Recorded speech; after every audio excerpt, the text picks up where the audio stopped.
Avant le début de ce nouvel épisode, je voudrais rendre un hommage très particulier à Annick de Souzenel, qui est montée au ciel le 11 août dernier au matin. Je tiens à exprimer mon émotion et mon immense gratitude pour Annick. Mes rencontres avec elle sont parmi celles qui comptent le plus dans ma vie. Je peux dire aussi que c'est Annick qui a eu le plus d'influence sur le développement de Zeteo, une influence que je ressens au quotidien. Mon plus beau moment avec elle, c'était lorsque j'étais venu la voir pour son 100e anniversaire et que je lui avais remis pendant l'émission la sculpture qu'avait créée pour elle Frédéric Lemarchand, que j'étais allé chercher à Vézelay la veille. Je voudrais m'associer à tous ceux pour qui Annick a tellement compté dans leur vie. C'est un peu comme si nous formions une grande famille, et je sais qu'il y a des auditeurs et des auditrices qui vont se reconnaître ici, partout en France, comme à Vézelay ou à Gerver, ou ailleurs, et dans le monde aussi.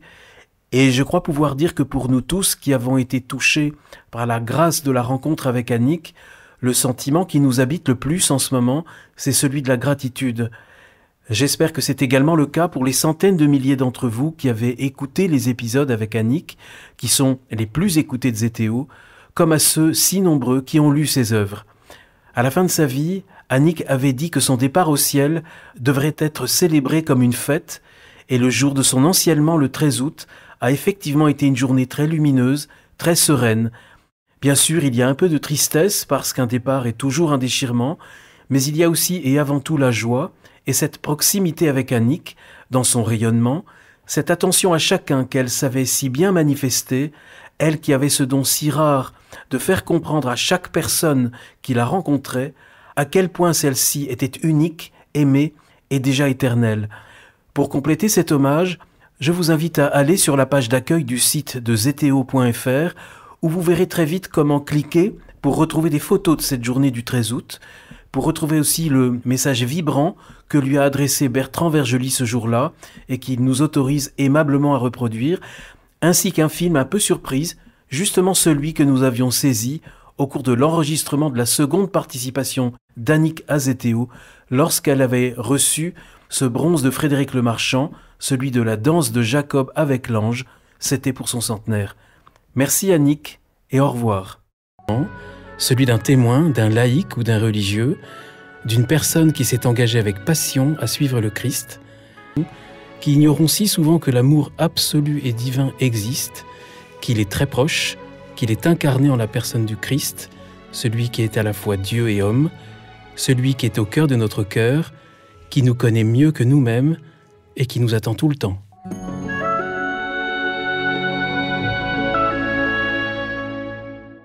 Bonjour chers auditeurs de Zeteo, bienvenue pour un nouvel épisode, je suis Guillaume Devoux et vous propose de reprendre encore une fois cet été nos bâtons de pèlerin. Il y a quelques semaines, nous marchions pour faire le tour de la Bretagne et le Trobreuse avec Gaël Delabrosse. Aujourd'hui, nous allons marcher au cœur de la Provence, sur les pas de Marie-Madeleine avec un homme qui, on peut le dire, vient d'inventer un nouveau chemin, un nouveau pèlerinage sur les pas de Marie-Madeleine. Cyril Bolland, bonjour. Bonjour Guillaume. Merci Cyril Bolland d'avoir accepté mon invitation.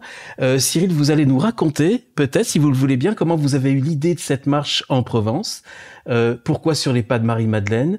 On va voir aussi comment cette marche s'organise aujourd'hui, son tracé et peut-être aussi sa signification particulière, parce que aller sur les pas de Marie-Madeleine, ça a forcément une signification particulière et en plus en Provence. Alors au tout début, Cyril, je crois que vous étiez déjà destiné au contact avec la nature parce que vous avez publié un livre qui est justement sur les pas de Marie-Madeleine, sur lequel on va s'appuyer pendant cet entretien. Et vous le dites dans ce livre, Cyril, vous êtes un enfant des bois, des mares et des champs. Donc vous êtes plutôt un homme de la nature. Exactement, oui, j'ai eu cette chance assez incroyable, je trouve, de grandir à la campagne, en fait. Voilà, en fait, un pied à la campagne et un pied en ville, puisque ma mère était prof à Orléans. Voilà, donc mais tous les soirs et tous mes week-ends, je les passais à la campagne, à côté de la Loire, et voilà, donc c'est des merveilleux souvenirs. Et puis, en fait, j'ai grandi avec cet amour de la nature et il me suit encore aujourd'hui puisque je suis, alors encore actuellement apiculteur, même si des choses changent à ce niveau-là. Mais... D'accord, vous êtes apiculteur, vous avez un petit peu bougé, vous avez été longtemps en Bretagne, je crois, et puis là, maintenant, vous êtes dans la région d'Agen. Exactement, oui, on habite dans le sud-ouest avec ma femme depuis une dizaine d'années. Et d'ailleurs, aujourd'hui, on ne se rencontre pas physiquement, mais on se rencontre sur le réseau, sur la toile. On se voit par écran interposé. Peut-être que la qualité du son sera peut-être un peu moins bonne que d'habitude. Je m'en excuse d'avance auprès des auditeurs, mais je pense qu'elle est quand même assez bonne. Justement, en parlant de pèlerinage, on parle d'engagement spirituel. Vous, déjà, vous étiez un peu tombé dans la marmite. Vous aviez vous le dites, des parents pratiquants engagés? Oui. J'ai grandi dans une famille qui était catholique pratiquante, voilà. Et puis du coup, on allait régulièrement à la messe, ou participer à des sessions, des choses comme ça. Donc c'est vrai que j'ai vraiment grandi dans ce bain, même si après je m'en suis un peu extrait. Vous avez une évolution spirituelle intéressante. On en parlera. L'enfance, l'adolescence, vous parlez de déboires scolaires? Oui, enfin déboire. En fait, c'est que j'étais un enfant un peu turbulent, je pense. Et du coup, j'ai certaines maîtresses qui ont pas trop apprécié ça et qui du coup ont eu tendance à me mettre en fond de classe. Il se trouve que c'était en plus associé à une forme de dyslexie, dysorthographie. Et du coup, c'est vrai qu'à l'époque, ça plaisait pas trop. Et puis surtout, c'était pas encore trop bien diagnostiqué et trop bien suivi. Mais j'étais plutôt bon élève, à vrai dire, dans l'ensemble. Donc, mis à part en dictée, on va dire que ça allait plutôt bien. Bon. Donc, c'était des déboires relatifs. Voilà. Donc, c'était plutôt par modestie que vous l'écriviez alors dans le livre. Et alors, quand même, vous prenez quand même des voies différentes, Cyril, puisque vous dites en grandissant, j'emprunte des nouvelles voies d'évasion. Et vous allez même rencontrer, c'est important, je pense, par rapport à tout ce qu'on va se dire. Ouais. Vous rencontrez des voyageurs, des marcheurs, Sylvain Tesson, Alexandre Poussin. Ouais. Ça s'est passé comment? Alors ça, en fait, j'ai fait des études d'agronome. Et au cours de mes études en première année, nos profs, qui étaient à l'époque des frères des écoles chrétiennes, avaient, je pense, eu comme élève, un de nos profs en particulier, avait été peut-être directeur d'établissement, et il avait eu comme élève au lycée, je crois, Sylvain Tesson et Alexandre Poussin. Et il se trouvait qu'à l'époque, ils devaient avoir...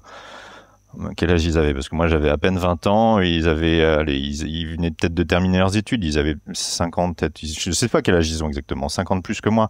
Enfin, toujours est-il qu'ils rentraient d'un premier voyage à vélo qu'ils avaient fait, donc ils avaient vraiment fait le tour du monde à vélo, et nos profs avaient trouvé intéressant de les faire témoigner de ça. Entre autres, il n'y avait pas que, il y avait aussi, je crois, la future femme d'Alexandre Poussin qui était là aussi, et qui, elle, témoignait d'une expérience de volontariat international. Donc il y avait, voilà, différentes expériences comme ça. Et eux, donc moi j'étais en première année, j'avais 18 ans, première année d'études supérieures, et en fait ça m'avait énormément marqué cette rencontre, parce qu'ils nous avaient donc présenté leur voyage à vélo, et en fait ça ouvrait des portes insoupçonnées en moi, en me disant mais si eux ils ont pu faire ça, en fait ça m'autorisait moi à faire aussi des choses, des grands voyages et des choses comme ça. Donc ça a été très très marquant comme rencontre. Et vous dites, Cyril, que vers l'âge de 20 ans, vous découvrez la pratique de la randonnée en montagne. C'est une révélation pour vous? Oui. En fait, j'avais déjà eu l'occasion de marcher, puisque j'ai grandi à la campagne. Petit, j'accompagnais mes parents pour des balades, ou quand on allait, par exemple, aux champignons, des choses comme ça. Mais je peux pas dire que j'avais un intérêt particulier pour la marche. Et en fait, en étant étudiant, en fait, j'ai un ami qui avait fait un été une randonnée avec des copains dans les Pyrénées, et ça m'avait énormément parlé, et on s'est dit qu'on ferait ça aussi entre copains, de la promo. Et en fait, quand j'avais autour de 20 ans, on est parti à la fin d'un été, là, juste avant la rentrée scolaire, une semaine dans les Pyrénées, et ça a été une expérience exceptionnelle pour moi. Ça m'a fait découvrir ce que c'était vraiment que la montagne. Alors, je la connaissais l'hiver avec le ski, mais j'avais jamais vraiment eu l'occasion de la côtoyer en plein été. Donc j'étais même pas équipé, il a fallu que j'investisse dans un sac, des chaussures et tout à l'époque. Et ça a vraiment été une rencontre avec ce que ça peut être vraiment que la marche. Et pour moi, ça a été une forme de révélation. Tout à fait. Et ça va vous pousser même, je crois, à vivre une aventure assez insolite. Vous partez au Sahel pour un volontariat et en pleine brousse là, et ça va durer près de 2 ans. C'est ça. Bah alors ça, c'est suite à mes études supérieures. Donc ça, c'est après. Oui, tout à fait. J'avais du coup, en fait, commencé à goûter à ce que pouvait être le voyage. Et là, j'avais vraiment envie de faire une expérience assez longue d'immersion dans une autre culture. Donc j'ai eu cette occasion, cette opportunité de partir 2 ans en fait en Guinée-Conakry. Expérience qui s'est trouvée être vraiment très riche par bien des aspects et aussi un peu éprouvante à vrai dire. Alors j'étais dans un endroit où il y avait pas vraiment d'eau et d'électricité courante. Bon après moi j'ai eu la chance de pouvoir me faire installer quand même du solaire, des choses comme ça. Donc j'étais quand même pas trop mal équipé, mais j'ai vécu plusieurs mois comme ça, sans eau, sans électricité. Voilà, perdu quand même vraiment dans une ville qui était vraiment dans le Sahel et puis qui avait pas vraiment de route goudronnée et tout, enfin un peu au milieu de nulle part, c'était vraiment la brousse et du coup ça a été une expérience assez saisissante, on va Et dire. est-ce que vous en gardez une certaine nostalgie? Alors nostalgie de cette époque-là, non. De cette expérience-là? De cette expérience, non, parce que c'était une très belle expérience d'un point de vue humain, mais beaucoup plus compliquée au niveau professionnel. Et j'avoue que j'étais plutôt soulagé de rentrer au bout de 22 mois de volontariat. J'ai compris que c'était important, qu'on avait des racines dans un lieu, dans un pays, et qu'on n'était pas né pour rien à cet endroit-là, et que ce qu'on avait à vivre et à faire, on était beaucoup plus à même de le vivre et de le faire chez nous, là d'où on vient, que déraciné dans un pays qu'on connaît pas bien, à vrai dire, et dont on n'a pas tous les codes. Ouais. C'est ce que vous allez faire. Et cet enracinement progressif avec la Provence, il vient d'où? Alors, c'est toujours un peu lié aux études, tout ça. C'est que quand j'étais en 5e année de mon école d'agronomie, j'ai fait mon stage de fin d'études et mon mémoire en Provence, en fait. Et du coup, du côté de Nîmes, voilà. Donc, j'ai à cette occasion pu découvrir les Saintes-Maries de la Mer. Mais à l'époque j'étais un peu loin du christianisme, donc je me suis pas trop intéressé au sanctuaire et tout. Donc on y allait plutôt pour des baignades, à vrai dire. Mais c'est un lieu qui m'a beaucoup marqué, la Provence, et du coup j'ai eu l'envie en fait après de la faire découvrir à ma femme, cette belle région quoi, celle qui allait être ma femme. Puisqu'à l'époque, Marie. Marie. Ouais. Et Marie, d'ailleurs, c'est aussi une question de marche et de randonnée, je crois, parce que c'est assez drôle l'anecdote que vous racontez, la façon dont vous êtes rencontrés. C'est parce que elle avait oublié ses chaussures de marche, c'est ça? Oui, alors on avait un ami commun en Suisse et moi je suis allé visiter cet ami commun alors que j'habitais à Rennes. Et puis il m'a dit bah tiens, maintenant que tu habites à Rennes, il se trouve que il y a une amie qui a oublié ses chaussures de randonnée à la maison. Est-ce que tu pourrais pas lui ramener puisqu'elle habite aussi à Rennes? Et du coup je me suis chargé de la paire de chaussures et je l'ai ramenée à Marie et du coup autour de cette paire de chaussures forcément on s'est mis à parler marche. Je savais qu'elle avait fait son chemin de Saint-Jacques, moi aussi je l'avais fait et du coup on s'est dit qu'on allait aller faire une rando ensemble et puis de fil en aiguille voilà, notre histoire est née. Et là, on venait de sauter une étape, justement, parce que vous avez quand même pris cette décision de faire le chemin de Saint-Jacques. Vous êtes parti du Puy-en-Velay, je crois. Oui, alors ça, c'était à la fin de mes études. Ouais, à la fin de mes études, après cette expérience en Provence, en l'occurrence, j'ai eu besoin de faire ça, de partir marcher un mois. À vrai dire, j'étais dans un moment un petit peu délicat de ma vie. C'était la fin des études. Je savais Bon, je devais partir en volontariat international, mais je trouvais pas trop les ressources intérieures parce que je sortais aussi d'une aventure amoureuse un peu difficile qui avait eu d'ailleurs lieu en Provence et du coup en fait cette marche m'a vraiment requinqué quoi. Elle m'a permis de vraiment me propulser vers ce volontariat international de 2 ans et de retrouver un nouveau souffle et voilà, donc je dois beaucoup à cette marche de Saint-Jacques. Même si je n'ai fait que la partie française à l'époque. Voilà, j'avais fait que du Puy-en-Velay jusqu'à Roncevaux. Bon, c'est déjà un mois de marche, hein, c'est pas mal, mais c'était vraiment voilà une autre expérience de marche assez différente de cette expérience de montagne dans les Pyrénées, avec cette dimension de pèlerinage qui m'a énormément parlé et énormément rejoint. C'est quoi la dimension de pèlerinage justement? Alors, la dimension de pèlerinage. Parce que je dirais que c'est pas forcément quelque chose qu'on projette avant de partir. C'est plus quelque chose qui nous rejoint au fil de la marche. C'est une dimension un peu particulière par rapport à une marche classique de randonnée. Bon, ça, je l'écris assez bien dans le livre, il me semble. Je dis qu'on revient d'une marche aérée et qu'on revient d'un pèlerinage transformé. Voilà, il y a une dimension quelque part, pour moi en tout cas, supplémentaire qui se vit dans le cadre d'une démarche de pèlerinage. Alors, j'imagine bien qu'on n'est pas obligé de partir sur des chemins de Saint-Jacques ou d'Assise ou pour vivre un pèlerinage. Je pense que ça peut se vivre sur d'autres chemins. C'est plus de l'ordre de la démarche intérieure ou de ce qui nous pousse à partir. Toujours est-il que pour moi, clairement, à chaque fois que j'ai entrepris une marche comme ça, il y a eu une transformation profonde de l'être qui s'est opérée et une forme de conversion. Voilà. Et une forme. Donc une démarche de plus en plus liée à la spiritualité. Oui, tout à fait. À une dimension bien sûr spirituelle qui vient se rajouter à la dimension de la marche voilà, en elle-même. Vous allez marcher, je crois, une fois ou plusieurs fois vers Assise ? Alors, en fait, 2 fois vers Assise, parce que une première fois où j'ai marché vers Assise, c'était lors de mon chemin de retour de Compostelle, où je suis allé jusqu'en Terre Sainte. Et donc, j'étais passé à Rome, et de Rome, je suis remonté par Assise. Voilà. Et suite à mon passage à Assise, j'ai rencontré à l'époque une certaine Angela, qui en fait m'a parlé d'un chemin qu'elle venait de créer, qui partait de la Verne, qui redescendait sur Assise et qui a continué après vers Rieti. Et donc elle m'a proposé d'emprunter son chemin à rebours entre Assise et la Verne. Et c'est ce que j'ai fait. Et ça m'avait beaucoup touché de marcher vraiment sur les pas de François d'Assise, parce que en fait c'est des lieux que lui-même a traversés, où il a fondé des monastères. Donc ça avait été une expérience vraiment très belle, qui m'a beaucoup touché, aussi bien Assise que ce chemin. Et du coup, j'ai eu envie, quand on s'est rencontré avec Marie, de lui faire vivre aussi cette expérience de marche. Donc on est retourné, mais cette fois depuis Vézelay jusqu'à Assise. Et voilà, plutôt qu'une semaine entre Rome et Assise, là ça a été, enfin plus la suite de ma marche bien sûr après qui continuait vers la Terre Sainte. Là c'était 2 mois et 10 jours de marche de Vézelay jusqu'à Assise. Donc du coup, Vézelay, il y a déjà des reliques de Marie-Madeleine. Donc un premier voilà, pas dans cet univers de premier signe de Marie-Madeleine. Ouais. Et c'est à ce moment-là, Cyril, que vous êtes touché en quelque sorte par le message ou le rayonnement de François d'Assise ? Bah, je pense que je l'avais été avant, parce que François d'Assise, moi je le connais depuis que je suis petit. J'ai eu l'occasion de faire carrément un spectacle autour de lui là quand j'étais jeune. Et du coup, c'est une figure. Comme je vous disais tout à l'heure, comme on en parlait, j'ai toujours été très proche de la nature. Et c'est aussi un de ces saints très proches de la nature. Donc c'est toujours une figure qui m'a beaucoup parlé. En plus, j'avais un copain qui s'appelait François quand j'étais jeune.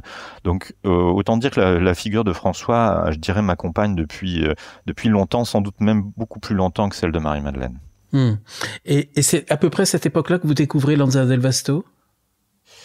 Alors, quelle époque ? De quelle époque on parle? Non, alors à quelle époque découvrez-vous Lanza del Vasto? Alors à l'époque, ce qui est très marrant, c'est que tout ça est toujours très lié à la marche et au pèlerinage. Lanza del Vasto, moi je l'ai découvert à mon retour d'Afrique. Donc je suis parti 22 mois en volontariat international. Quand je suis rentré d'Afrique, j'ai terminé mon chemin de Saint-Jacques. Je suis reparti de France. Alors cette fois, je suis pas reparti de Roncevaux. J'ai voulu repartir d'un sanctuaire qui était un peu plus marquant pour moi. Donc je suis reparti de Lourdes. Voilà, et donc j'ai marché jusqu'à Saint-Jacques, et en cours de marche, j'ai rencontré un enfant de l'Arche, c'est-à-dire un enfant qui était issu d'une des communautés de l'Arche de Lanza del Vasto, et qui m'a beaucoup parlé de Lanza à l'époque. Voilà, et une figure que je connaissais absolument pas. Pour les auditeurs, l'Arche, la création de Lanza del Vasto, on va un petit peu expliquer qui il est pour ceux qui ne le connaissent pas. Ce n'est pas la même chose que les communautés de l'Arche de Jean Vanier. Pour les personnes handicapées. Non, c'est 2 communautés différentes. La communauté de l'Arche de Lanza del Vasto est plus ancienne, et en fait, elle est basée sur la rencontre de Lanza del Vasto avec Gandhi en Inde. Lanza était profondément chrétien et cherchait des figures, c'était dans les années 30, cherchait des figures en Europe qui puissent être inspirantes pour lui en tant que chrétienne, il n'en trouvait pas, et il en a trouvé une auprès de Gandhi, paradoxalement, puisque Gandhi est pas chrétien, mais dans sa démarche profonde, il lui a semblé qu'il était plus chrétien que bien des chrétiens, en tout cas dans sa capacité de mettre en acte c'est ce qu'il croyait. Voilà, et ça l'a énormément rejoint. Et du coup, après sa rencontre avec Gandhi, il a eu envie de faire en France un peu ce qu'avait fait Gandhi en Inde. Gandhi avait créé des ashrams où les chrétiens, alors c'était pas trop pour les chrétiens, c'était plus pour les hindous et les musulmans, des lieux où vraiment les gens pourraient vivre ensemble, des familles qui vivraient ensemble malgré leurs différences religieuses. Voilà. Et Lanza a eu cette intuition de créer des lieux comme ça en France, qui soient des lieux où vraiment on puisse vivre, des familles puissent vivre ensemble, un peu à mi-chemin finalement entre les ashrams et les monastères. Donc là, c'est parce que lui voulait garder bien sûr cette dimension chrétienne, mais des lieux, voilà, basés sur la non-violence, où les gens expérimenteraient le vivre ensemble au quotidien. Voilà, et ces expériences-là, en fait, ont énormément essaimé. Elles ont été à l'origine de beaucoup de communautés nouvelles en France, et puis des d'écolieux actuels. Enfin, ça a été très très inspirant cette intuition forte de Lanza del Vasto. Oui, c'est une figure. Il est en quelque sorte assez précurseur. Hein, Lanza del Vasto. On le connaît pas toujours très bien. Vous le décrivez comme un poète vagabond. Ouais, parce qu'il est lui-même pèlerin en fait. Hein. Il a marché vers Jérusalem également d'ailleurs. Alors sa rencontre avec Gandhi, il en parle dans un livre très connu. Hein, c'est un best-seller qui s'appelle Le pèlerinage aux sources. Voilà, et je crois que alors je sais plus si c'est avant ou après, mais après il a fait un pèlerinage au sépulcre qui malheureusement n'a jamais été publié parce qu'il a perdu le manuscrit. Mais du coup, il a aussi été à Jérusalem à pied. Voilà, c'est vraiment une figure de pèlerin assez marquante pour moi. Doué d'une plume incroyable d'ailleurs. C'est quelqu'un qui écrit magnifiquement bien et puis en plus doué d'un esprit brillant. C'est quelqu'un qui est très complet. Hein. C'est un philosophe aussi. Enfin voilà. Et donc vous-même, Cyril, vous allez vous mettre, si j'ai bien compris, au service de l'arche de Lanza del Vasto. Alors au service, en tout cas, j'ai eu envie à mon retour de mon pèlerinage à Jérusalem, qui m'a pris à peu près 1 an, j'ai vraiment eu le sentiment, le besoin de m'extraire un peu de ce que j'avais vécu avant et de vivre des expériences de vie communautaire. J'avais pensé à plusieurs lieux, j'avais même pensé au monastère, à vrai dire, mais comme je souhaitais écrire sur mon chemin, il me fallait un lieu qui soit adapté à ça, et il se trouve qu'une des arches de Lanza a bien voulu m'accueillir, en me laissant le temps le matin pour pouvoir écrire et puis l'après-midi de participer aux travaux communautaires. Et donc du coup, ça m'a permis de faire une première expérience de 6 mois à l'Arche, voilà, en tant que stagiaire, tout simplement. Voilà. Et après, j'ai renouvelé ces expériences à plusieurs reprises. J'ai été dans plusieurs communautés, pas seulement de l'Arche de Lanza d'ailleurs, pour essayer d'expérimenter vraiment ce vivre ensemble au coude à coude, faire cette expérience d'être au quotidien les uns avec les autres et dans cet esprit de non-violence, quoi, d'essayer de développer des outils, de faire mes propres expériences en fait pour apprendre à vivre autrement avec les autres. Et vous avez, sur le plan spirituel, vous en parlez, même si vous en parlez assez peu en fait dans le livre, mais vous avez découvert l'orthodoxie. Alors ça, c'est au cours de mon chemin vers Jérusalem, en fait. Toujours. Eh ben oui, ça a été un chemin très marquant. 1 an de marche, c'est pas rien. Je suis pas revenu de la même manière que j'étais parti pour le coup. Voilà, on parlait de conversion tout à l'heure. Là, pour le coup, c'est une métanoïa complète et ça m'a ramené au Christ. Et du coup, en marchant vers Jérusalem, j'ai eu l'occasion de traverser des pays orthodoxes. Voilà. Et de découvrir l'orthodoxie. Je ne m'étais jamais en fait intéressé à l'orthodoxie avant. J'avais jamais eu l'occasion de la rencontrer vraiment, sauf éventuellement dans quelques lectures et encore que. Et donc du coup, ça a été vraiment une grande découverte. Et je me suis en fait trouvé vraiment très touché et très rejoint par la spiritualité orthodoxe et plus largement, on va dire, byzantine. Parce qu'en fait, il y a des pays qu'on traverse où ils sont rattachés au pape, ils sont catholiques, mais ils sont de rite byzantin. Et donc du coup, voilà, il y a une grande proximité avec les images, hein, les icônes sont très présentes, l'encens, enfin tous les sens sont mis à contribution. Moi, il se trouvait qu'en plus, j'avais été pas mal cherché du côté des spiritualités orientales. Et donc, du coup, je découvrais un christianisme oriental. Et en fait, il m'a énormément rejoint, ce christianisme oriental. Donc, c'est finalement assez logique qu'étant revenu au Christ par ce biais-là, en traversant des lieux où on a la sensation de rencontrer des communautés comme elles pouvaient l'être au temps des premiers siècles, ce qui m'a moi bouleversé, littéralement bouleversé. C'était assez naturel finalement que de faire un chemin au sein de l'orthodoxie en rentrant de mon chemin de Jérusalem après coup, même si il a fallu un peu de temps encore. Un peu de temps, et ça c'était avec Marie? Alors la découverte de l'orthodoxie, oui. non, parce que je l'ai découverte quand je marchais seul vers Jérusalem. C'était avant de connaître Marie. Mais après, il se trouve qu'avec Marie, on a vécu en communauté de l'Arche ensemble en Bretagne, et qu'à cette occasion-là, par souci d'œcuménisme, comme à l'Arche c'est très important, l'interreligieux, l'œcuménisme, on a commencé à prendre contact avec une paroisse locale orthodoxe. Et en fait, on s'est retrouvés on a eu le sentiment d'être arrivé dans notre paroisse, dans notre église. Et en fait, du coup, on a fait une démarche de chrismation et on est devenu orthodoxe à cette occasion-là. Et après, on s'est marié d'ailleurs. Dans la foulée, on s'est marié aussi dans cette église. Donc aujourd'hui, vous êtes pratiquant orthodoxe? Eh ben, on est plus que ça. On est responsable d'une communauté locale en création. Enfin, ça fait quelques années qu'on l'a créée, mais c'est une petite paroisse orthodoxe puisqu'il n'y avait rien sur Agen, qu'on a créé avec ma femme. Et moi, je suis devenu diacre. Et ma femme, du coup, est chantre. C'est elle qui s'occupe du chœur, au sein de notre paroisse. Et du coup, il y a un prêtre orthodoxe qui intervient, qui vient de l'extérieur, lui, qui habite pas sur place. Et qui est dans la région où vous habitez en ce moment? Alors oui, il est,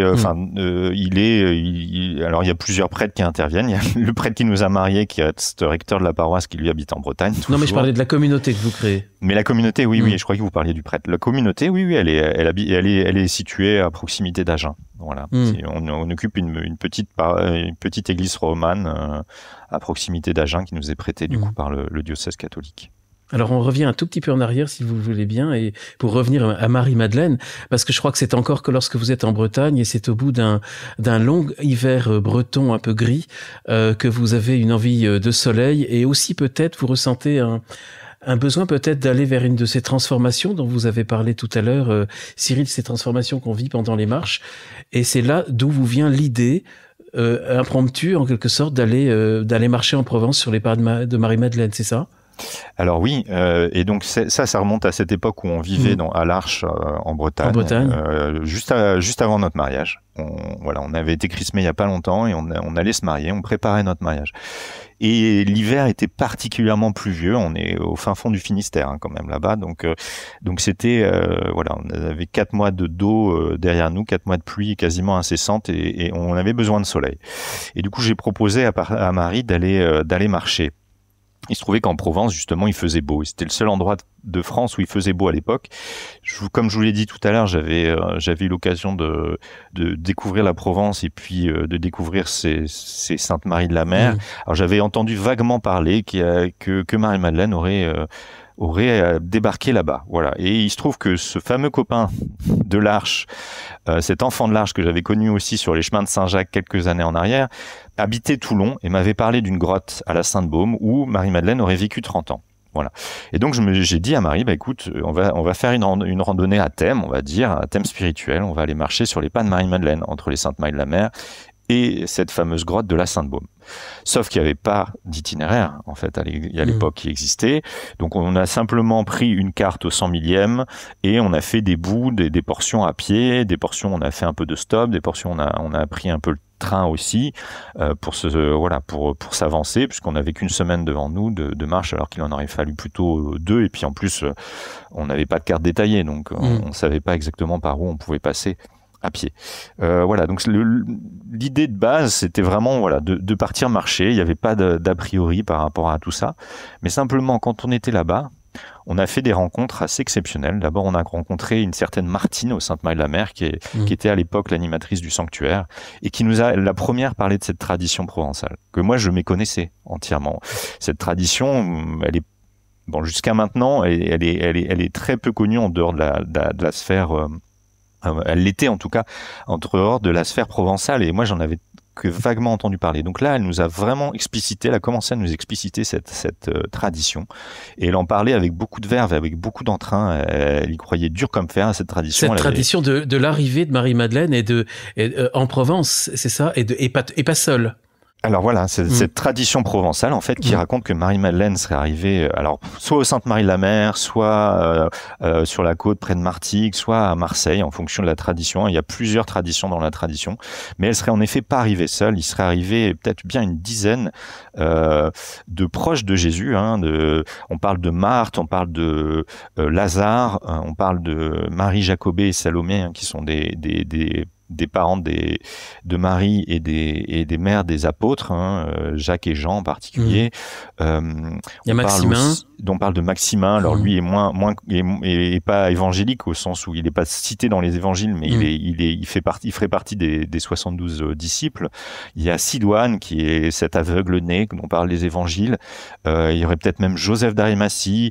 Il y aurait sans doute Sarah, cette fameuse Sarah qui est au Sainte-Marie-de-la-Mer et qui est vénérée en particulier par les gitans. D'autres et encore d'autres.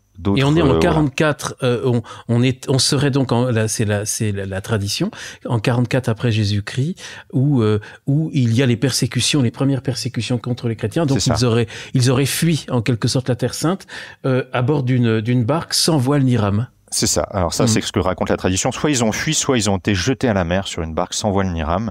Et cette barque aurait finalement aurait dérivé en quelque sorte. Voilà, exactement. Cette barque aurait dérivé sur la mer et serait arrivée miraculeusement. Alors, la tradition que nous on retient, c'est au Sainte-Marie-de-la-Mer. Et de là, en fait, ils se seraient séparés les uns des autres et ils seraient partis par 2 ou 3. Et Marie-Madeleine serait partie vers Marseille et aurait évangélisé Marseille avec Lazare avant de se retirer à la Sainte-Baume, où elle aurait vécu 30 ans dans une grotte avant de mourir dans les bras de Maximin, à proximité de Saint-Maximin à la Sainte-Baume. Et du coup, ses reliques seraient toujours à Saint-Maximin. Voilà. Elle disait, il y a des reliques qui sont ça vous en parlez dans le livre. Il y a une partie du crâne, il y a son crâne. Ouais, son crâne. Alors il manquait la mâchoire. Et la mâchoire était apparemment à Rome et elle a été donnée de Rome. Donc maintenant il y a carrément un crâne complet qui appartiendrait à Marie-Madeleine, qui est vénérée à Saint-Maximin la Sainte-Baume. Et en fait, et on va revenir à Marie-Madeleine, mais là, on parle, avec Gaël de Labrosse, on parlait de l'évangélisation de la Bretagne, essentiellement par des religieux qui sont venus, des moines qui sont venus, plutôt d'Angleterre, de Pays de Galles, de ces parties-là, d'Irlande, tandis que là, l'évangélisation de la Provence viendrait, donc, de Marie-Madeleine et de ce groupe qui l'accompagnait. Puisque vous le dites, dans le livre, Marthe, par exemple, serait partie vers Tarascon-Avignon. Ils se sont répartis dans différentes, dans différentes directions. C'est ce que raconte la tradition, en tout cas. Ce qui est sûr, c'est que la Provence a été christianisée très tôt. Les premières traces d'églises structurées, c'est plutôt Lyon au IIIe siècle. Mais avant qu'une église se structure, il y a forcément eu pas mal d'eau qui a coulé sous les ponts. Donc il est possible, et même si les traces historiques de ça sont un peu discutées, il est fort possible que la Provence a été évangélisée dès le 1er siècle. Parce que de toute façon, il y avait des ports et beaucoup d'échanges commerciaux avec la Terre Sainte à l'époque, par la Méditerranée. Donc de toute façon, il est fort probable qu'il y ait eu des proches des disciples qui aient pu arriver en Provence dans le 1er siècle et qui aient évangélisé très tôt, du coup, cette terre qui à l'époque s'appelait la Narbonnaise. Et donc, Cyril, à quel moment allez-vous, parce que vous allez faire cette marche, je pense que c'était dans les années, c'était en 2013. En 2013. Et cette marche, vous allez la faire donc souvent et de plus en plus souvent. À quel moment vous vient l'idée de créer, justement, de créer l'itinéraire? Dès 2013, en fait. D'accord. Parce que quand on a découvert cette tradition avec ma femme, on n'était pas du tout parti pour ça. On était parti parce qu'on avait besoin de marcher, de prendre un peu de recul par rapport à la communauté où on vivait en Bretagne. On allait se marier, on sentait bien qu'on était un peu un carrefour de notre vie et qu'on avait des choix à poser. Donc on avait un discernement à poser. Est-ce qu'on continue à vivre en communauté ou est-ce qu'on s'extrait de la communauté pour vivre notre relation de couple avec davantage d'autonomie? Donc on était parti pour ça. Mais en marchant sur les pas de Marie-Madeleine, on a découvert cette tradition provençale, on a découvert ces lieux qui nous ont beaucoup marqués, comme la Sainte-Baume par exemple, et en fait on a ressenti la présence aussi très forte finalement sur le chemin de Marie-Madeleine. Et on s'est dit, mais il y a quelque chose à créer. On avait déjà plutôt une grande expérience des chemins, hein. On avait marché vers Assise ensemble, et je vous disais, on avait cette présence de François qui est assez palpable là, au moins entre Assise et la Verne. Et on a ressenti un peu la même chose là, avec cette tradition provençale qui était encore très vivante. Il y avait des panneaux explicatifs dans les églises, on croisait des gens qui nous en parlaient avec des étoiles dans les yeux. Il y a ces sanctuaires qui sont magnifiques. Enfin, on s'est dit, mais il y a quelque chose à faire avec ça. Et une première chose à faire, c'était déjà de faire le récit de ce qu'on avait pu vivre pendant cette semaine. Et la deuxième chose, c'était a priori de créer quelque chose. Et en fait, en revenant chercher notre voiture au Sainte-Marie-de-la-Mer, comme on l'avait laissé là-bas, on en a parlé avec Martine, et elle a tout de suite croché dans le projet. Et elle a dit, mais on n'a qu'à faire quelque chose ensemble. Voilà. Et donc ça, c'était tout de suite en 2013. Mais comme on a changé après de région, on est venu s'installer dans le sud-ouest, on a changé d'activité professionnelle. Moi, je me suis installé en apiculture. Marie a démarré sa boulangerie. Il a fallu un peu de temps, en fait. On a mis 3 ans avant de repartir marcher pour essayer, en fait, de voir si un itinéraire était possible à pied. Parce que, bien sûr, pour pouvoir imaginer faire quelque chose, il fallait vérifier ça. On l'avait pas fait en 2013, et donc c'est ce que je me suis attaché à faire en 2016. On a fait une première marche avec un ami que j'avais rencontré en marchant vers Jérusalem, voilà, qui était aussi pèlerin dans l'âme du coup et qui aimait beaucoup Marie-Madeleine. On a marché des Sainte-Marie-de-la-Mer jusqu'à l'entrée de Marseille, à l'Estac, ensemble. Et après, donc ça c'était en janvier 2016, on est reparti à la fin de l'été, quand j'avais terminé ma saison d'apiculture, on est reparti avec Marie depuis l'Estac et on a continué jusqu'à la Sainte-Baume. Comme ça, on a pu vérifier qu'il y avait en effet possibilité de créer un itinéraire pédestre entier. Voilà. Et de là, du coup, une fois qu'on avait vérifié ça, c'était tout le travail d'affinage d'un itinéraire, voilà, de compléter les parties manquantes, voilà, d'améliorer le parcours en testant d'autres variantes. Le but étant, j'imagine aussi, Cyril, d'éviter peut-être les agglomérations, les routes, et de rester le plus possible en contact avec la nature. Oui, tout à fait. Mais ça ne devait pas être facile au début de trouver ces itinéraires. Il y avait des choses un petit peu, comment dire, on a essayé au maximum de faire avec l'existant. Donc moi j'ai investi du coup dans les cartes au 25 millième, donc j'ai cherché tous les itinéraires de randonnée pédestre qui pouvaient exister, donc pas seulement les GR qui sont bien marqués sur les grandes cartes, mais là des PR aussi. Donc au maximum on a essayé d'utiliser ces chemins-là. Alors des fois on pouvait pas, donc on a cherché autre chose. Mais voilà, l'objectif c'était quand même de nous faciliter nous après toutes les démarches aussi administratives, et puis aussi de coller bien sûr à cette tradition provençale, donc d'essayer au maximum d'utiliser les lieux qui étaient cités dans la tradition provençale. Donc ça a nécessité de faire des aménagements, par exemple de faire passer le chemin aux Égalades. Voilà, par exemple, pour citer ce lieu qui est situé à Marseille, qui est un lieu que la tradition... parce que la tradition provençale raconte que Marie-Madeleine, avant de partir pour la Sainte-Baume, se serait arrêtée là. Alors, il y aurait vécu quelques temps, on ne sait pas, 1 ou 2 ans ou moins, avant de repartir vers la Sainte-Baume, mais il y a déjà une grotte aux Égalades. Voilà. Alors, cette partie-là de la tradition, par exemple, nous, on la connaissait pas. On l'a entendu de la bouche de la région, parce que il se trouve que, à un moment donné, la région, c'est elle aussi, de son côté, intéressée à ce projet. On a aussi œuvré avec le diocèse de Marseille, qui nous a reparlé de l'itinéraire qui était utilisé par les pèlerins au Moyen-Âge, qui partaient de Marseille pour aller à la Sainte-Baume. Et du coup, on a, plutôt que d'utiliser un GR existant, qui était le GR 2013, on a choisi d'utiliser cette route qui avait été empruntée par les pèlerins du Moyen-Âge et qui restait marquée du sceau de Marie-Madeleine, puisqu'il y a un certain nombre de rues, de sanctuaires et tout, qui lui sont dédiés depuis le Moyen-Âge, en fait. Et aujourd'hui, ça fait donc un itinéraire, ça fait combien d'étapes, qui peut être fait en combien de jours, et qui suit, quelles sont les étapes marquantes de cet itinéraire? Alors donc c'est un itinéraire ça c'est toujours en fonction de chacun, hein. C'est un itinéraire qui fait grosso modo 225 km, qui part des Sainte-Marie-de-la-Mer et qui va jusqu'à Saint-Maximin-la-Sainte-Baume. Entre-temps, il traverse la Camargue, il passe à Martigues, il longe la Côte Bleue donc par Caril-Rouet jusqu'à Marseille, par l'Estac. Voilà, il passe aux Égalades, comme je vous disais, il rejoint le centre-ville de Marseille, le Vieux-Port, le quartier du Vieux-Port avec l'abbaye de Saint-Victor, qui est un lieu très ancien du christianisme marseillais. Et de là après, il quitte Marseille vers Aubagne et le massif de la Sainte-Baume. Voilà. Et de là, après, il redescend sur Saint-Maximin. Et ça fait à peu près 12 étapes, enfin, on va dire, entre 12 et 14 jours de marche, en comptant aussi des étapes, des arrêts à Marseille, par exemple, ou à la Sainte-Baume pour visiter les lieux. Voilà. Disons qu'en moins de 15 jours, ça peut se faire. À raison de moins de 20 km par jour, donc c'est quand même assez raisonnable dans l'ensemble, bien qu'il y ait des jours où il faut marcher un peu plus et des jours un peu moins en fonction des possibilités d'hébergement.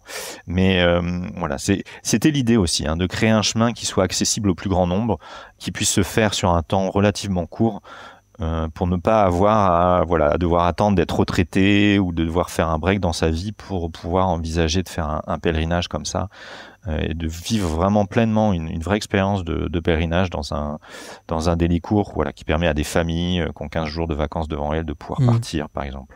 Et pour les auditeurs qui seraient intéressés de suivre ce pèlerinage, vous avez créé une association qui va permettre justement de faciliter toutes les démarches, de baliser certainement l'itinéraire et peut-être de donner des idées aux pèlerins. C'est cette association que vous avez créée, des chemins des Saintes et Saintes-Provence? Alors oui, il y a plusieurs choses, parce qu'en fait donc le chemin il s'est créé dans la durée. On a mis donc de 2013 à 2021 pour ce qui a été l'inauguration officielle par la région.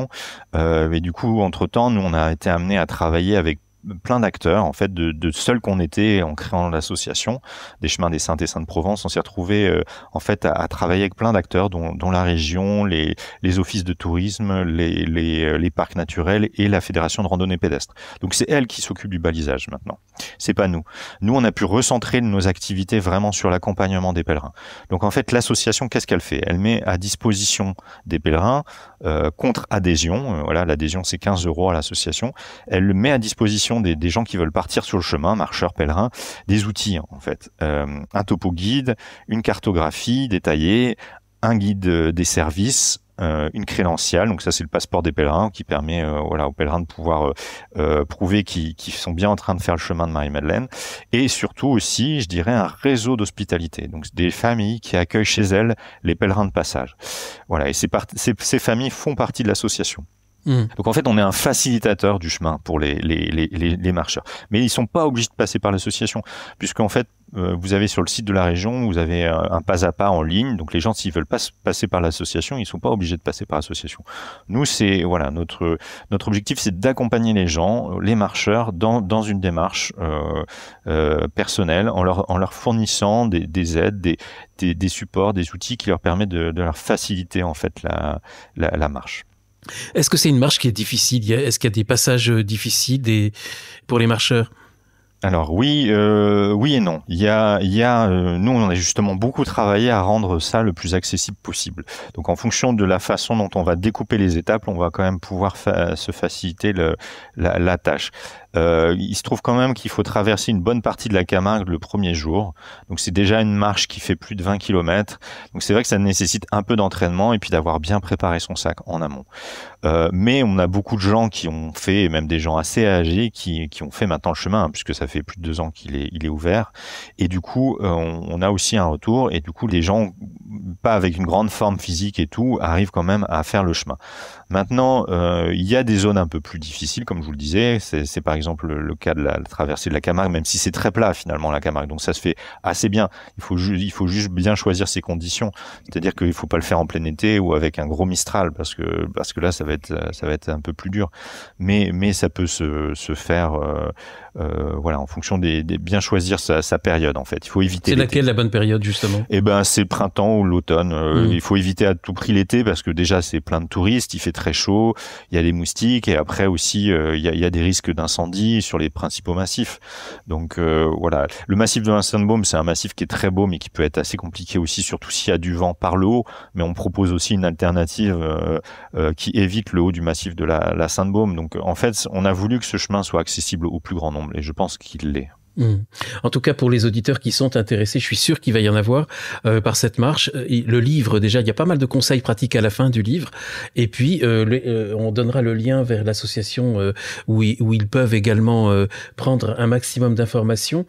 Et ce qui est formidable aussi dans le livre, moi, c'est des régions que je connais un petit peu, mais pas aussi bien, c'est qu'on traverse la Provence. C'est un petit peu une France magnifique qui est un peu dans la mythologie française. Je pense aussi à Pagnol. Vous parlez du Garlaban, à Aubagne.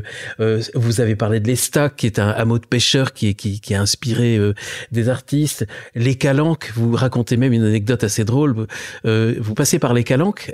On y passe encore dans l'itinéraire actuel? Non, mais alors justement, ça c'était en 2013. C'est bien puis pour ça vous avez bivouaqué, puis c'était interdit en fait. Ben, on s'est aperçu après coup que c'était interdit. Ouais. Enfin, ça l'était pas depuis très longtemps, à vrai dire, parce que moi j'avais eu l'occasion d'aller dans les Calanques quand j'étais étudiant, et à l'époque, je savais qu'on pouvait encore y bivouaquer. Mais là, comme c'est devenu un parc national, c'était plus possible, mais on le savait pas. Et puis le seul hôtel de toute façon où on aurait pu loger dans une des Calanques était fermé. On était au mois de février, donc il était absolument pas ouvert. Et puis en fait, on avait notre tente avec nous, donc on aurait pu penser poser la tente quelque part, mais on nous avait déconseillé de la poser sur les plages, parce que ça peut être dangereux, puisque c'est des falaises, donc il y a des risques de pierres sur les plages. Et en fait, je me suis dit, mais la seule solution, en fait, c'est de trouver une petite grotte. Voilà. Et en fait, en cherchant un petit peu, j'ai vu une coulée dans les herbes, et en fait, ça a débouché sur une grotte où il y avait juste la place de pouvoir poser nos 2 tapis de sol, en fait. Et donc, on a passé la nuit dans une grotte comme ça, à l'abri du vent, parce qu'il y avait quand même beaucoup de mistral ce jour-là, et du froid aussi, parce que bon, les nuits sont quand même froides au mois de février en Provence. Voilà. Et ça a été une très belle expérience que de dormir dans cette petite cavité. C'était à peine une grotte, c'était vraiment une cavité. On tenait pas debout dedans. Cyril, on parlait tout à l'heure de François d'Assise et de votre découverte et aussi de vos marches. Et vous disiez tout à l'heure, Marie-Madeleine, c'est quelqu'un aussi. Et justement, quelle est la signification particulière de ce pèlerinage pour ceux qui sont attachés ou qui découvrent Marie-Madeleine? C'est quoi la différence?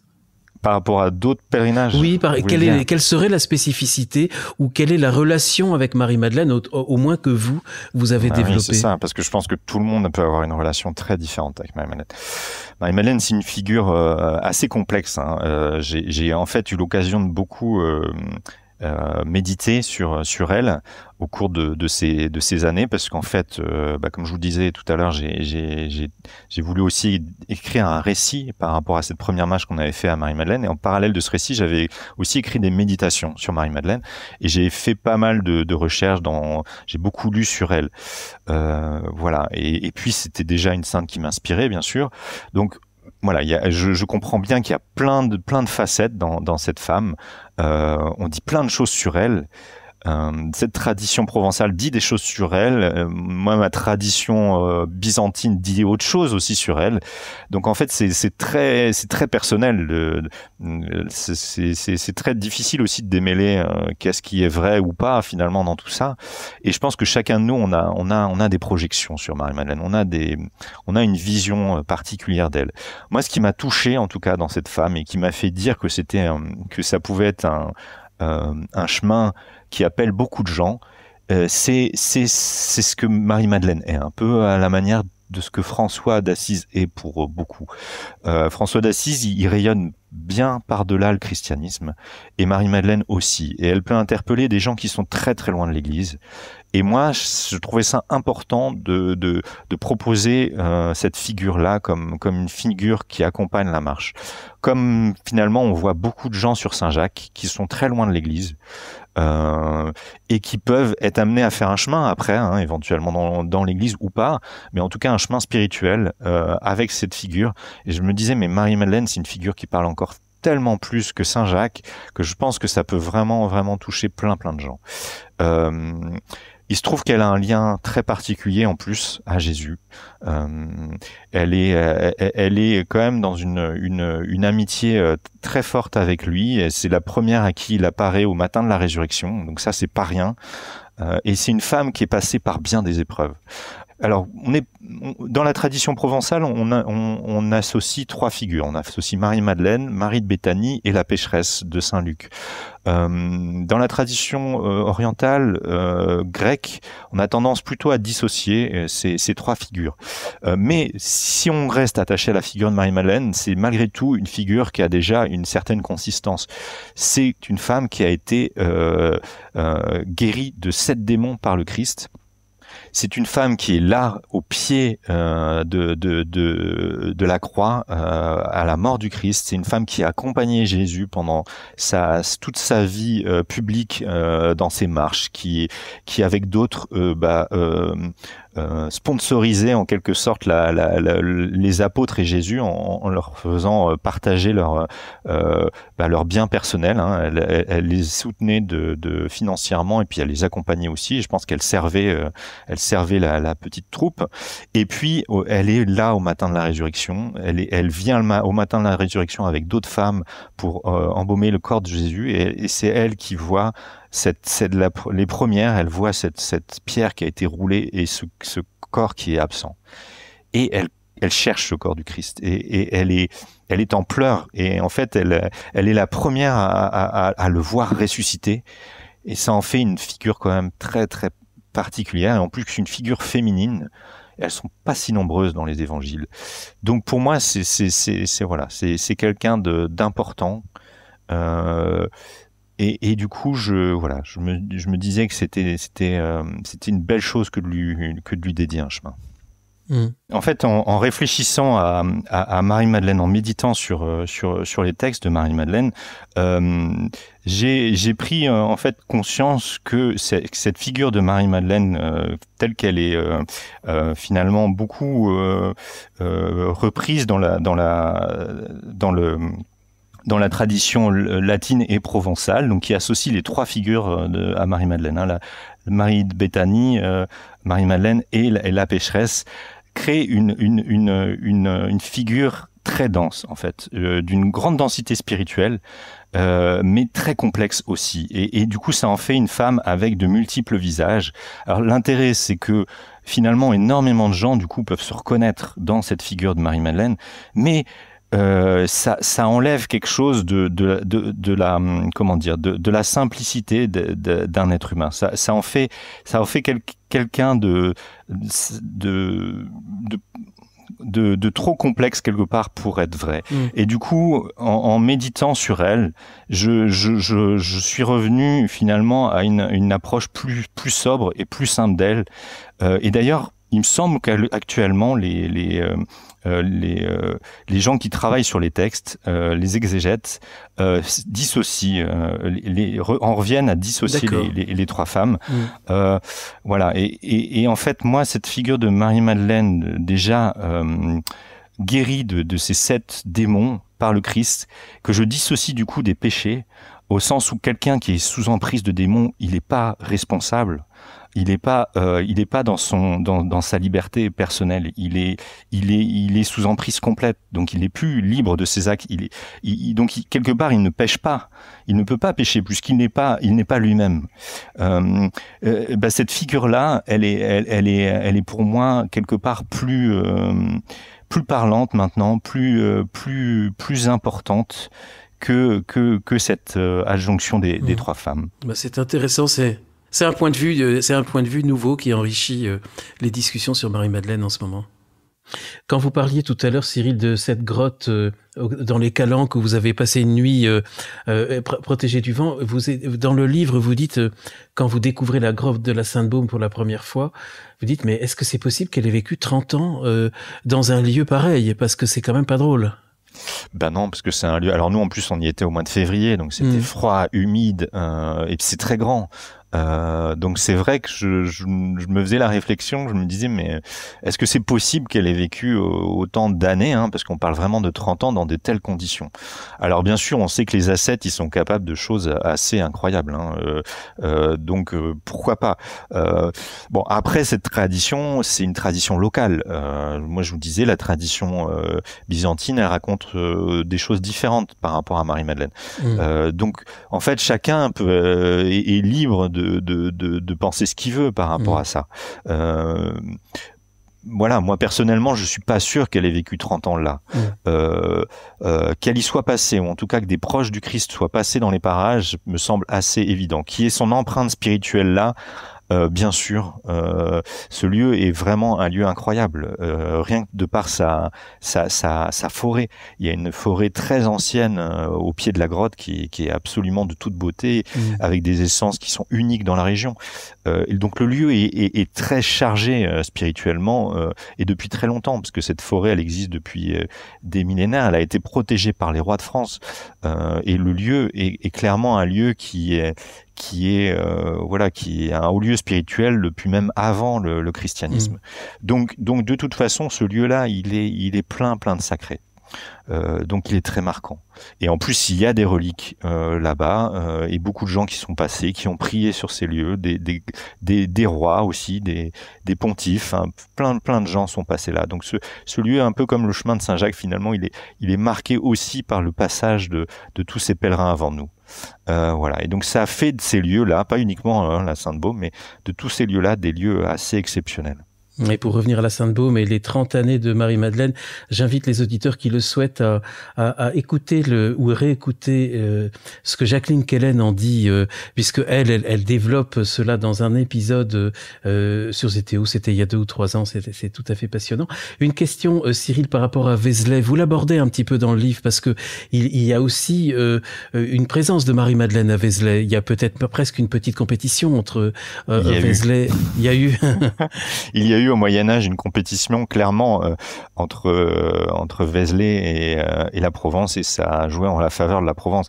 La première trace écrite qu'on a de la tradition provençale, étonnamment, on la doit aux moines de Vézelay, en fait, parce que les moines de Vézelay ont des reliques de Marie-Madeleine et ils disent qu'ils ont été les chercher, ils écrivent qu'ils ont été les chercher en Provence, à Saint-Maximin, en fait. Et du coup, voilà. Du coup, ils auraient été chapardés, les reliques de Marie-Madeleine, à Saint-Maximin. Bon, il se trouve qu'au Moyen-Âge, c'est des choses qui se faisaient assez facilement. On appelait ça des Saint-Larcins et c'était pas mal vu. Voilà. Donc, bon, ça peut paraître bizarre vu d'ici maintenant, mais à l'époque, ça se faisait. Et en fait, la Provence a rétorqué, mais 200 ans après, hein, parce que les premières traces des reliques de Vézelay et le pèlerinage à Vézelay, c'est le XIe siècle. Et là, c'est le XIIIe siècle où on redécouvre les reliques de Marie-Madeleine en Provence, à Saint-Maximin, en 1280. Voilà. Et là, du coup, le pèlerinage, en fait, les Provençaux expliquent qu'en fait, les reliques, elles avaient été échangées au cours des invasions barbares, sarrasines, et que du coup, ils avaient interverti des reliques, et que les reliques qui sont à Vézelay ne sont pas les bonnes, ce ne sont pas celles de Marie-Madeleine. Et du coup, ça va faire vraiment polémique au Moyen-Âge, et les gens vont se désintéresser de Vézelay et vont du coup orienter leur pèlerinage vers la Provence et vers Saint-Maximin et la Sainte-Baume, en fait. Et ça, du coup, c'est au XIIIe siècle. Voilà. Donc il y a eu, oui, clairement une concurrence entre ces deux sites. Mais c'est pas très grave parce qu'on aime autant Vézelay que la Sainte-Baume. Et c'est important parce que vous l'avez dit tout à l'heure, Cyril, il y a une question parfois. Est-ce qu'il est si important de démêler ce qui est vrai de la légende? Et ça, c'est une partie dans votre livre. J'aimerais bien qu'on finisse là-dessus, si vous le voulez bien. C'est vrai, j'ai beaucoup apprécié et c'est important. Vous le dites dans votre livre, il faut remythifier le monde, nous réapproprier l'univers des mythes en les prenant pour ce qu'ils étaient au départ, non des fables mais des histoires vraies. Et vous voulez en parler un peu plus ? Donc, pour ce qui est, voilà, oui, par rapport à ce qui a trait à la tradition provençale et cette question, moi, disons que j'en suis venu à force de réfléchir à comparer la tradition provençale à un mythe, mais pas un mythe au sens moderne où on l'entend, c'est-à-dire justement ce que vous disiez, une fable, une fiction, mais au sens premier des mythes. Et il y a un auteur qui en parle très très bien de ça, c'est Mircea Eliade, voilà, qui est un spécialiste des religions, qui parle du mythe, qui revient sur cette question des mythes comme en fait étant au fondement de nos sociétés. C'est les mythes qui ont fondé nos sociétés. Et on a besoin des mythes, en fait, parce qu'ils nous structurent. Ils disent d'où l'on vient. Et plutôt que de les prendre comme des fables à dormir debout, pourquoi est-ce qu'on ne verrait pas derrière finalement ce qui peut paraître extraordinaire, un fond de quelque chose de vrai, c'est-à-dire basé sur une histoire vraie, mais qui est pas une histoire vraie au sens forcément historique, comme on l'entend maintenant avec des preuves historiques, mais une histoire vraie pour le cœur. Une histoire qui nous parle en profondeur de nos racines. Et c'est nous quelque chose que quelque part on avait été chercher avec Marie quand on s'était déjà aventuré en Provence en 2013. On était quelque part en recherche, en quête de ces racines, et on était émerveillés de découvrir en fait ces racines chrétiennes en Provence. Voilà. Et même si c'est pas Marie-Madeleine qui est arrivée en Provence, les premiers évangélisateurs de la Provence, ils ont bel et bien existé. Et cette Provence a bel et bien été christianisée et tôt. Dans tous les cas. Donc en fait, même si cette tradition ne dit pas 100% vrai, même si voilà, il y a des gens qui veulent prouver l'historicité de cette tradition et des historiens qui au contraire veulent prouver que non, elle a rien de vrai. Donc voilà, pourquoi ne pas le voir comme voilà une autre forme de vérité, quoi, une vérité qui parle à l'âme et au cœur et qui surtout nous parle de là d'où on vient en profondeur. Voilà, et ce que l'on doit à ces gens. Et une tradition, de toute façon, elle est vivante, ou en tout cas, il faut qu'elle le soit. Elle évolue dans le temps, elle s'enrichit de plein de choses. C'est pour ça qu'il n'y a pas une tradition provençale. Je vous disais tout à l'heure, en fonction de la tradition, on dit que Marie-Madeleine est soit arrivée au Sainte-Marie-de-la-Mer, soit au large sur la côte, près de Martigues ou à Marseille. Donc, si vous voulez, cette tradition, elle n'est pas monolithique de toute façon. Et puis, libre à chacun, en effet, d'y prendre ce qui lui parle, finalement. Mais elle est intéressante et elle est importante. Et pour nous, c'était important de se baser sur cette tradition pour créer ce chemin. Voilà, pour lui donner aussi un cadre, un enracinement spirituel. Vous avez cité Mircea Eliade, que vous citez plusieurs fois dans votre livre, et effectivement, il explique que le mythe raconte une histoire sacrée qui a eu lieu dans un temps primordial et qui nous parvient. Et j'ai bien aimé aussi, ça je ne le savais pas, que la légende en latin, ça veut dire ce qu'il faut dire. Ce qu'il faut dire, ce qu'il convient de dire. Oui, parce que bon, la légende, dit Mircea Eliade, c'est une dégradation du mythe. C'est-à-dire que ça commence à être moins à être moins proche de la base, des références originelles, de l'histoire des origines. C'est déjà une transformation du mythe. Mais donc ça, c'est ce que veut dire Mircea Eliade quand il parle de la légende. Il la différencie du mythe dans ce sens-là, que ce serait une dégradation du mythe. Mais la légende, c'est du même ordre quelque part. Ça part on dit il n'y a pas de fumée sans feu. La légende, elle parle aussi d'une histoire, voilà, qui s'enracine dans quelque chose de très profond, dans l'inconscient collectif en fait, et qui nous parle à travers aussi des symboles, et qui nous parle en symboles de choses excessivement profondes. Et donc c'est très important de s'y intéresser. Et d'ailleurs les psychanalystes s'y sont intéressés parce qu'ils savent à quel point ça nous structure. Cyril, merci infiniment. Je crois qu'il y a plein d'auditeurs qui vont avoir très envie de découvrir ce chemin vers Marie-Madeleine. Vous le dites à la fin du livre que vous êtes peut-être en train de lui commettre des infidélités à Marie-Madeleine, que vous avez d'autres idées de pèlerinage en tête. Ben oui, parce que comme le nom l'indique, notre association s'appelle les Chemins des Saintes et Saints de Provence. Donc on s'est Marie-Madeleine, c'est la figure de proue, c'est notre ambassadrice, mais on a envie de développer d'autres chemins pour d'autres saints de cette tradition provençale. On a parlé tout à l'heure de Marie Jacobée et Salomé. Bon, elles sont restées au Sainte-Marie-de-la-Mer, donc on va pas aller très loin avec un chemin pour elles, mais on en parle de toute façon, et elles sont là, elles sont présentes, elles ont leur relique au Sainte-Marie-de-la-Mer. Marthe, elle est allée vers Avignon et Tarascon, donc en effet, un de nos prochains projets, c'est d'imaginer quelque chose avec Marthe. Et c'est donc en Provence. Et c'est donc toujours en Provence, parce que de toute façon, nous, on s'attache à la tradition provençale. Notre association développe des chemins en lien avec cette tradition provençale. C'est vraiment le cadre, le garde-fou qu'on s'est donné pour les chemins. Donc, c'est de toute façon sur le territoire provençal que ça se passe. Donc, vous allez déménager en Provence, non ? Non, parce qu'on a du monde. Alors, on a la chance d'avoir quand même du monde sur place. Martine habite toujours au Sainte-Marie-de-la-Mer. Elle est très active dans l'association. On a d'autres personnes, d'autres bénévoles, maintenant qui habitent là-bas. Nous, on fait régulièrement des trajets là-bas. Mais non, nous, on est implanté depuis 10 ans dans la région d'Agen, et on a beaucoup de choses à vivre là, donc notre déménagement en Provence n'est pas d'actualité. Cyril Bolland, merci infiniment pour cette participation à ZTO et pour avoir donné envie aux auditeurs d'aller sur les pas de Marie-Madeleine. Beaucoup d'auditeurs, d'auditrices de ZTO aiment beaucoup Marie-Madeleine, on en parle souvent. Ouais. Juste avant qu'on se quitte, quelque chose qui pourrait donner encore plus envie à ceux qui n'ont pas encore envie d'aller sur les traces de Marie-Madeleine en Provence, que vous pourriez dire? C'est un chemin de grand contraste, avec des paysages assez exceptionnels et des lieux exceptionnels. Et en plus, ça se fait de manière assez courte et c'est quand même adapté, comme je le disais tout à l'heure, à beaucoup de gens. Donc, je dirais, n'hésitez pas trop à oser franchir le cap. En plus, l'association vous permet de le faire à moindre frais, parce que c'est vrai que la Provence, c'est une région assez chère au niveau touristique, mais grâce à l'association, vous avez les moyens de pouvoir vivre cette expérience quand même dans avec un peu de moyens malgré tout, parce que faire un pèlerinage, ça coûte un peu, mais quand même à moindre frais. Donc n'hésitez pas à vous rapprocher de notre association. Du coup, je laisse les coordonnées de l'association. Le plus simple, c'est le site internet, parce que vous pouvez adhérer en ligne, www.chemin au pluriel des saintes au pluriel bien sûr .fr.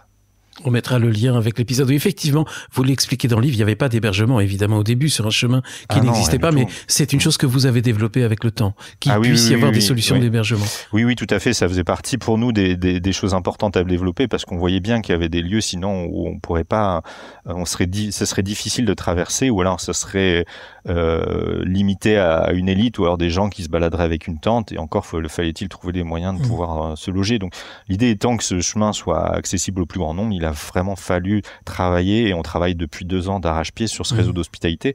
On a maintenant une 40aine d'accueillants. Et en plus, ce réseau, il porte quelque chose de fort, c'est-à-dire que les gens qui vivent sur le chemin et qui accompagnent les pèlerins, qui les accueillent, parlent du chemin et témoignent eux-mêmes de leur lien, avec cette tradition provençale, avec Marie-Madeleine, et ce sont nos principaux ambassadeurs en fait. Et c'est eux qui font vivre ce chemin et qui lui donnent aussi une partie de son âme. Donc c'est super d'avoir pu développer ça, et ça a été vraiment une intuition forte assez vite, et on est très heureux que ça prenne forme petit à petit. Je vous dis, on a maintenant une 40aine de familles quand même qui accueillent, et on développe aussi d'autres structures, bien sûr, parce qu'il faut pouvoir accueillir des gros groupes, tout ça. Donc en lien avec la région, on est en train de chercher à développer dans les communes et tout des lieux d'hébergement, des gîtes pour les pèlerins. Mais ça met un petit peu de temps à se mettre en place, bien sûr. C'est encore un chemin très jeune, donc il faut un petit peu de patience pour que tout ça se développe. Mais on peut y aller. Il est bravo, infiniment bravo, Cyril. Et puis, pour ceux qui parfois peuvent penser que ZTO est un peu chauvin et aime trop la Bretagne, non, c'est un peu chauvin, oui, mais pas que, puisqu'il y a la Provence aussi. Merci infiniment, Cyril. Merci, Guillaume. Merci, chers auditeurs. À bientôt pour un prochain épisode.